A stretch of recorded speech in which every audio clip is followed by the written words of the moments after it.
I am not yet one of the American pundits who's saying that if we just tough it out, despite the name of the book, that we will definitely succeed. That's not what the book says. The book says we should tough it out because the prospects for success are reasonably good, and because the alternatives are pretty bad, not because the outcome is preordained to be positive.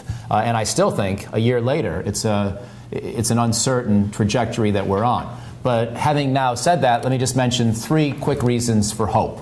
One reason for hope is the improvement in Afghan security forces. And this probably sounds funny to many of you, whether you're specialists on Afghanistan or generalists, knowing the problems with the police in particular, the corruption and so on. But the degree to which we have revamped the way we are preparing and training and helping foster progress in the Afghan security forces is remarkable over the last year and a half to 2 years, dating back to Stanley McChrystal's tenure as commander. And just a few of the little things we're doing now. For one thing, we're helping the Afghan government pay their soldiers and police a competitive wage vis-a-vis the Taliban, which 3-4 years ago we didn't. 3-4 years ago, if you were a soldier or policeman, you made about $2 a day. And if you were working for the Taliban, you know, the reports from the field were $5 to $10 a day to plant an IED or take a pot shot at a NATO soldier as he was going by.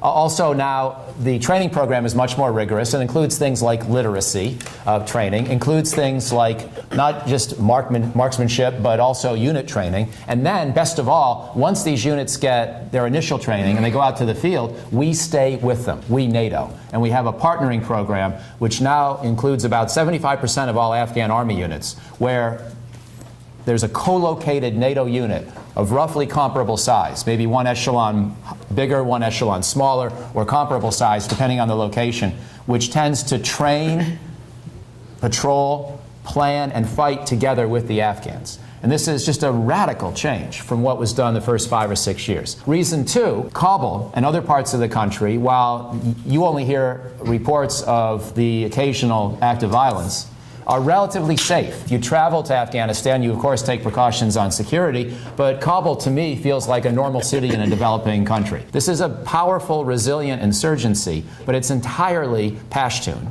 And it's entirely, I shouldn't say entirely certain tribes, but it's primarily certain tribes within the Pashtun demographic. The insurgency is very resilient and violent, but it's in a fairly limited swath of the country, much bigger than I wish, and with occasional forays into the north and west, admittedly. But nonetheless, let's not forget that this is a country where 2/3 of the place is, and 2/3 of the people are pretty firmly on the side of what Karzai and everyone else are trying to build. And reason 3, I say Karzai and everyone else, and that of course raises questions and doubts, and it should. And we all know about his brothers and cousins and cronies and corruption, and a corruption that we Americans make worse because of all the money we're pumping in through our logistics system and other kinds of things we do.